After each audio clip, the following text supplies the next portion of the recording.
Jumpa kembali di channel Oma Solusi Indonesia dengan membawakan satu topik baru dengan judul Showtime with Collector episode yang pertama. Di kesempatan kali ini saya membuat sebuah topik baru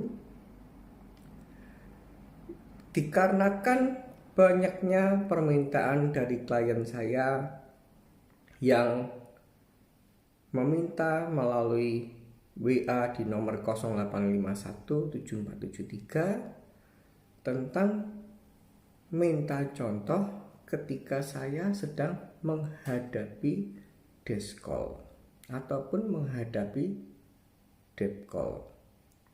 Desk call adalah penagihan dari bank melalui telepon, dan debt call adalah penagihan bank dengan cara mendatangi rumah atau tempat bekerja. Dan dikarenakan saya merasa perlu agar supaya Anda sekalian yang mungkin sedang mengalami gagal bayar hutang kartu kredit dan telah menonton di video-video saya sebelumnya, khususnya adalah cara hadapi desk call level 1 ataupun cara hadapi desk call level 2 ataupun cara hadapi desk call level 3, dan juga khususnya untuk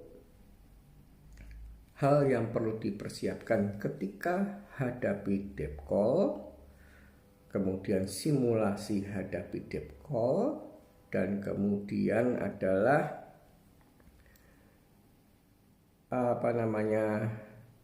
kapan kolektor akan berhenti menagih. Anda silahkan lihat di beberapa topik yang saya utarakan.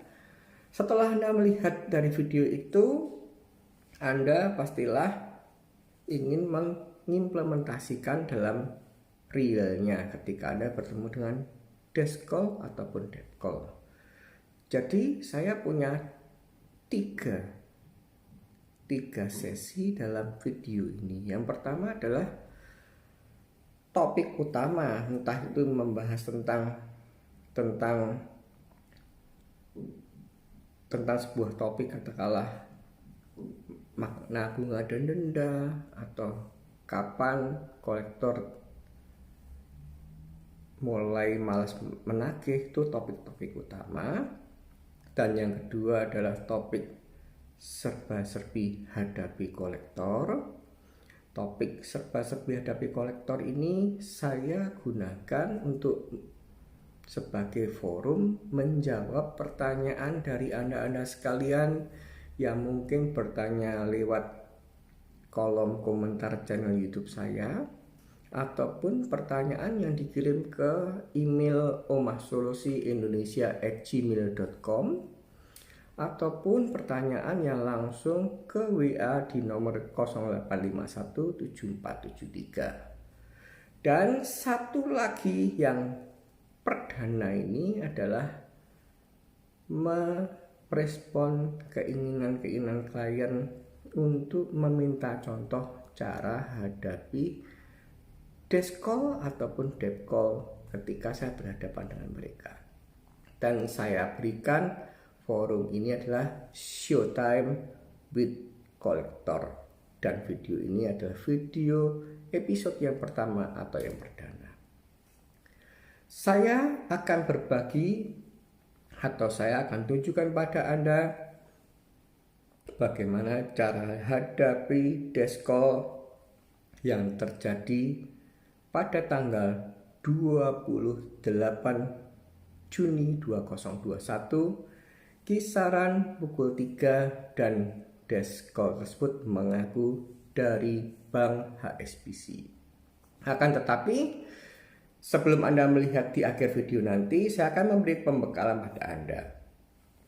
Ketika Anda menonton di kapan kolektor mulai malas menagih, dan ketika Anda melihat cara hadapi desk call level 3, jika Anda belum belajar, jika Anda belum mempraktekkan, ingat semua butuh step by step. Intinya adalah Anda jangan terprovokasi atas deskol yang bermaksud untuk membuat kita risih, membuat kita sakit hati. Entah itu mereka berkhotbah tentang agama atau memperlakukan atau seolah-olah menyamar sebagai pemuka agama. Jangan pernah risih atau jangan pernah membuat Anda merah ketika mereka menyerang harkat martabat kita. Jangan pernah risih atau kita ikut emosi ketika mereka berkata-kata jorok.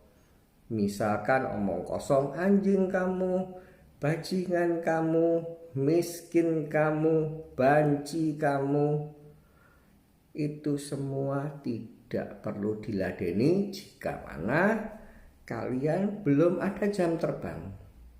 Akan tetapi di video yang akan Anda saksikan akhir video ini, saya meladeni mereka. Dan ingat baik-baik, serokan pikiran Anda tentang emosi. Jadi perkataan-perkataan yang saya kasihkan itu adalah zero emosi. Tapi harus berkatanya atau cara tata katanya adalah lugas, tegas. Jadi jangan sampai, ingat, mereka bertujuan untuk membuat pemegang kartu kredit merasa tidak nyaman, dan rubahlah itu menjadi merekalah yang merasa tidak nyaman ketika sedang menelpon kita. Jangan pernah kita menutup telepon kita, tapi biarkan ketika mereka sedang berkhotbah, sedang menghakimi, sedang maki-maki, kita akan buat mereka yang jadi jengkel, dan akhirnya merekalah yang akan menutup telepon pada saat mengganggu kita. Selamat menyaksikan dan semoga video ini bermanfaat, dan jangan pernah menyerah, tetap semangat, dan ingat, badai pasti berlalu. Memang saat ini niatnya sedang tidak baik, boro-boro bayar utang. Bisa bertahan lolos dari COVID aja bagus kok. Apalagi sekarang mau kamu COVID disalahkan. Sama macet dari tahun 2013 kok skor saya COVID. mau nyalain kamu yang kebanyakan cerewet, saya boleh kok. Kamu mau ngomong 1000 kali pun tak dengerin ya. Macet loh dari tahun 2013 lah. COVID itu tahun berapa? Ngapain juga kamu yang mau jadi seorang pemuka agama, dosa, silahkan makan tuh dosa kamu. Pak, sampean ini nggak sadar lah Pak. Silahkan ngomong ya. Bapak ini Bapak ngomong begini itu dengan sadar lah Pak, atau enggak Pak? Kecuali Bapak nggak sadar tak? Sadar, sangat sadar. Bapak nggak sadar tak? Sadar.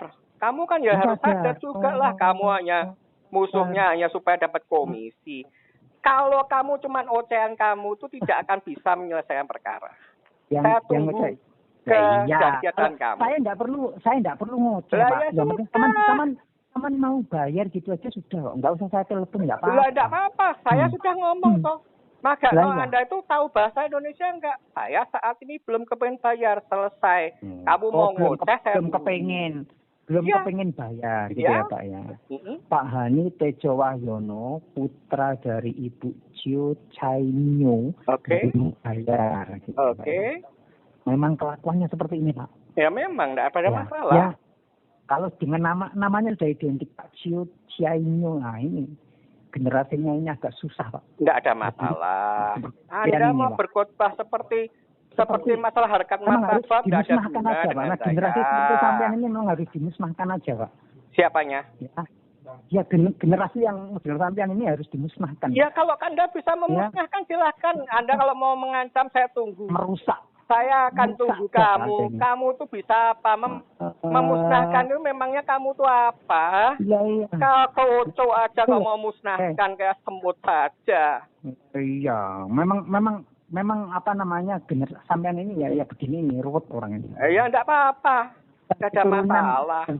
prosesnya juga ruwet seperti ini ya Pak ya. Tidak ada masalah, ketemu kamu aja kok bingung. Mana tak tunggu, musnahkan coba, saya tunggu. Tidak usah kakek cincong, kamu tinggal saya tunggu. Silahkan datang, musnahkan, ya. Ya. Oke. Saya tunggu ancaman kamu ya. Ini sudah saya tulis di note tanggal 28 ada pengancaman dari HSBC mau dimusnahkan. Jadi kalau sampai di keluarga saya ada apa-apa, saya langsung ini tak bawa ke rekaman ini. Saya bawa adanya orang HSBC yang mengancam. Santai saja. Ya mengancam dulu siapa? Loh lah kok musnahno Pak dibilang kok kamu tuh kok jangan kayak bencong Pak ngomong A hari ini A besok pagi T takut ya kamu ya. Kamu tuh jangan takut kayak gitu tuh kemusnahkan. Kamu tuh kan hanya beraninya ngomong tok. Kalau datang sini loh kamu sini yo tak kasih tunjuk kamu. Hidung kamu kayak apa, mata kamu kayak apa. Kalau aku sudah bisa lihat kamu, ayo.